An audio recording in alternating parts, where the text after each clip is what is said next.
Welcome back to the Toughest of the Type, the series where we look at trainers of a specific type and see who provides the toughest challenge in their initial battles. And this time around we're looking at the Fire type. Hope you brought some burn heals for this video. First, let's look at what's inherently tough about the Fire type itself. Defensively, the Fire type is weak to water, ground, and rock, and resists fire, grass, ice, bug, steel, and fairy. Offensively, fire is good against grass, ice, bug, and steel, but is resisted by fire, water, rock, and dragon. Fire types tend to be hard-hitting glass cannons. Particularly, they tend to be special attackers, fitting as fire was a special type prior to the physical special split. Some traits of the fire type is how they can't be burned, and how some weather conditions affect the power of their moves. From Gen 3 onwards, fire types are completely immune to the burn status. The reason I specify that is because fire types could be burned in Gen 2. Due to an oversight, fire types were able to be burned by Tri-Attack. Finally, fire moves get a 50% boost in harsh sunlight but a 50% nerf in rain. But with all of that covered, let's take a look at the fire type specialists. We start in Kanto where we meet the very first fire type specialist, the hot-headed quizmaster Blaine. A thing about Blaine is we actually know why he specialized in fire types. Blaine was once lost on a freezing mountain all by himself, but then he was saved and guided to safety by a Moltres. This inspired him to become a fire trainer and specialize in Fire Blast. In Red and Blue, Blaine's team is Growlithe, Ponyta, Rapidash, and Arcanine, and the movesets for this team are definitely Gen 1 movesets to be sure. Admittedly though, Fire Spin in Gen 1 can cause issues. In Gen 1, binding moves like Fire Spin fully trap your opponent, meaning you just had to sit there and get attacked for 4 to 5 turns. In Yellow, Blaine's team is changed to be Ninetales, Rapidash, and Arcanine, so one less Pokemon, but more fully evolved Pokemon. Plus, there are moveset improvements like Flamethrower and Reflect. But here's where we see a major weakness of Blaine in Gen 1 specifically. Blaine's AI in Gen 1 is incredibly stupid. Famously, Blaine will use items even when his Pokemon are in full health, but now we get to Blaine's Fire Red and Leaf Green team, which is his Gen 1 team again, but with better movesets and AI. However, we get to the most consistent weakness Blaine has. You can't even get to Cinnabar Island to reach Blaine without the Surf HM, so for at least Gens 1 and 3, you're guaranteed to have a counter option. Now we end in Blaine's Let's Go team, which is probably his best one. Blaine's new team is Magmar, Rapidash, Ninetales, and Arcanine, and these movesets are pretty good. Flare Blitz and Outrage give his physical attackers dangerous moves to use. Plus, Surf is technically not required to get to Cinnabar Island anymore. Overall, Blaine has an interesting history as the first Fire-type gym leader, and depending on the game you play, he can pose a surprising challenge. Next, we head to Hoenn to meet the least experienced Fire-type specialist, the one with a fiery passion that burns, Flannery. While Flannery is shown to be a little unconfident in her battling skills, she was taught by her grandfather, who was once an Elite Four member, and I would be remiss to not share this clip. Mommy! In Ruby and Sapphire, Flannery's team is 2 Slugma Balls. and Torkoal. What makes Flannery dangerous is how she counters water types. Her Slugma Balls. have Light Screen and Sunny Day, both weakening water moves, and Torkoal also has Attract, so your fire counter better be female. In Emerald, Flannery's team is arguably at its most dangerous. Her Emerald team is Numel, Slugma, Balls. Shut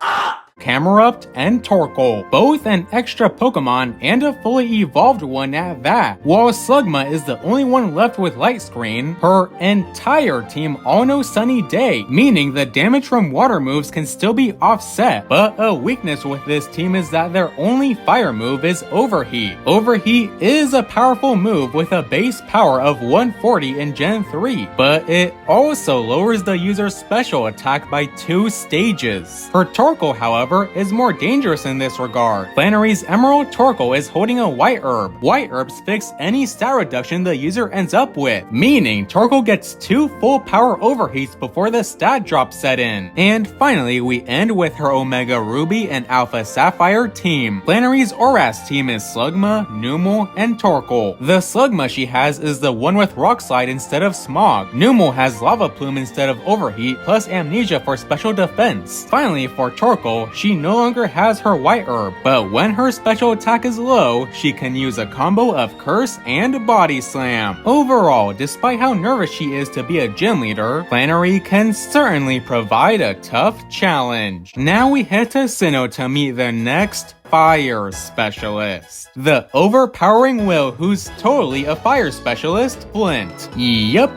Flint is a fire specialist from the Sinnoh region, so he infamously only has 2 actual fire types in most of his teams, and he's apparently Buck's older brother, the defense and special defense guy of the Sinnoh battleground. I'm not sure where this is officially said, but that's what the fan sites say. In DP, Flint's team is Rapidash, Steelix, Driftbloom, Lopunny, and Infernape. While 3 of these aren't fire types, they do have reason for being here. For Steelix, he is often involved in the metal making process. Driftbloom is a hot air balloon, and Lopunny's fur is warm, holds insulating air, and is used to make clothing. And no other reason. Regardless, Flint not entirely being a fire specialist makes this interesting. Since his team isn't just one type, it's not as easy to just spam one move, though the movesets of his non-fire types are kind of garbage.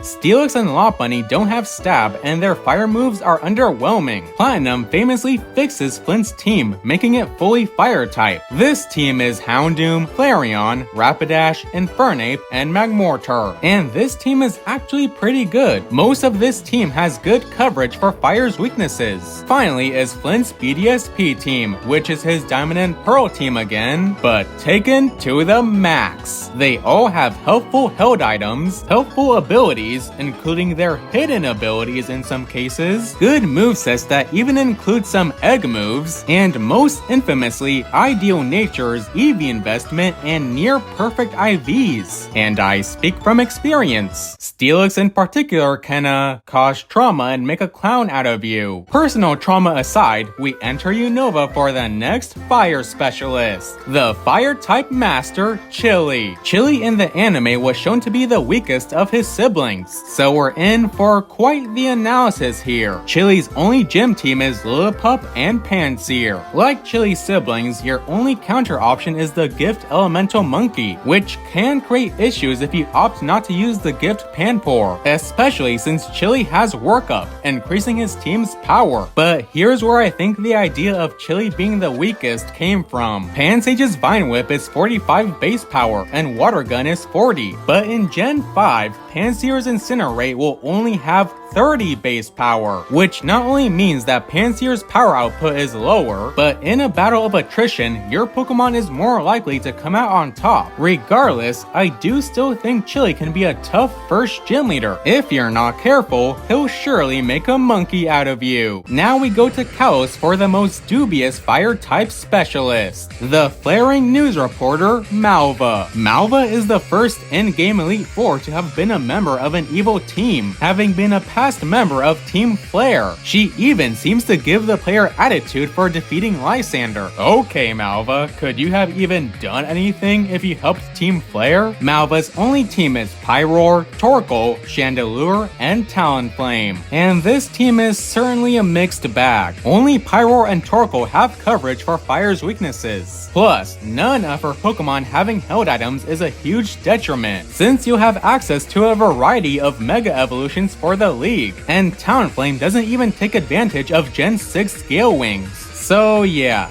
first order of business after becoming the Kalos champion, Fire Malva. Next, we head to Alola to meet the proudest fire-type specialist, the Fire of Wela Volcano, Kiawe. Kiawe was one of my favorite characters in the Sun and Moon anime, and his several amazing facial reactions definitely had a part in that. Kiawe's team is Growlithe, Fletchinder, and Alolan Marowak. Growlithe and Fletchinder aren't exactly anything to write home about, aside from Intimidate always being a useful ability. Marowak, though, actually has a pretty good moveset. Bonemerang is a 50 base power, 90% accuracy move that can hit twice, and the combo of Will-O-Wisp and Hex can always cause trouble. However, aside from Boomerang covering rock types, Kiawe's team doesn't have anything to counter Fire's weaknesses. Kiawe is a proud warrior of Alola's Wela Volcano, and if you aren't careful, he'll show you his fiery passion. Now we head to Galar for the most disciplined fire-type specialist, the no-holds-barred trainer, Kabu. Kabu is a Galar gym leader who's originally from the Hoenn region. He also acts as a test of sorts for trainers early in the gym challenge.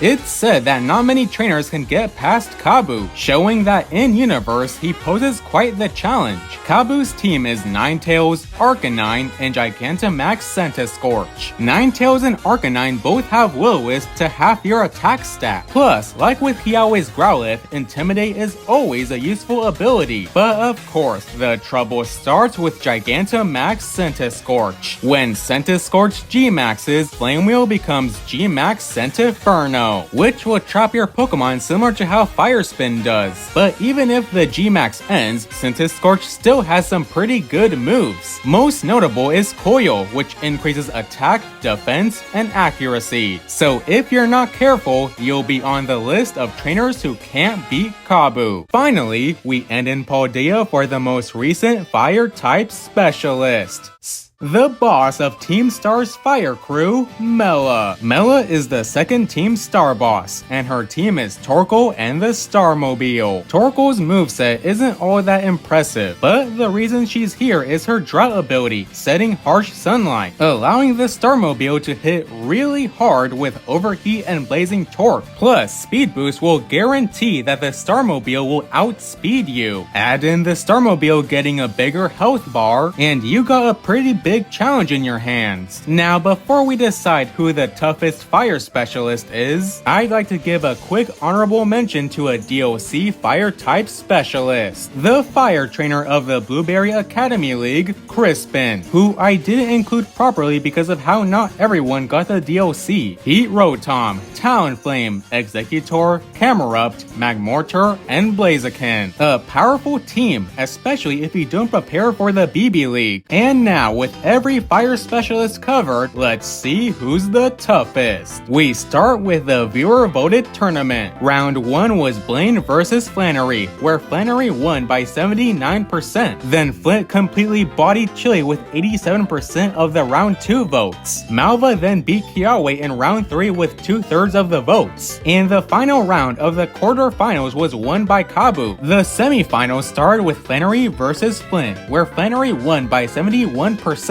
Then Malva won the second semi-final round, again by 2/3 of the votes. And so the finals was Flannery versus Malva, and Flannery won by a landslide. And through a loser's bracket and various other polls, here is how you wonderful people ranked the fire-type specialists. Chili in 8th, Mela in 7th, Blaine in 6th, Kiawe in 5th, Kabu in 4th, Flint in 3rd, Malva in 2nd, and Flannery in 1st. But my ranking would be Malva in 8th, Blaine in 7th, Kiawe in 6th, Mela in 5th, Chili in 4th, Kabu in 3rd, Flint in 2nd, and Flannery in 1st. And there you have it, folks. The toughest fire specialist in their initial battles. What do you think about these rankings? Do you agree more with the viewer ranking or my ranking? Which fire specialist do you think is the toughest in their initial battles? Let me know in the comments below, and become a member if you're interested.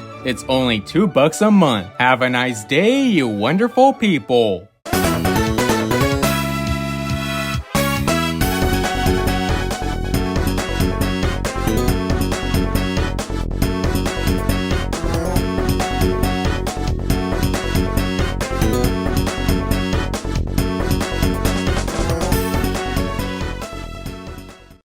And hey, it just hit me. This is the 6th episode of the series. We've now officially covered a third of the types. Mommy, balls.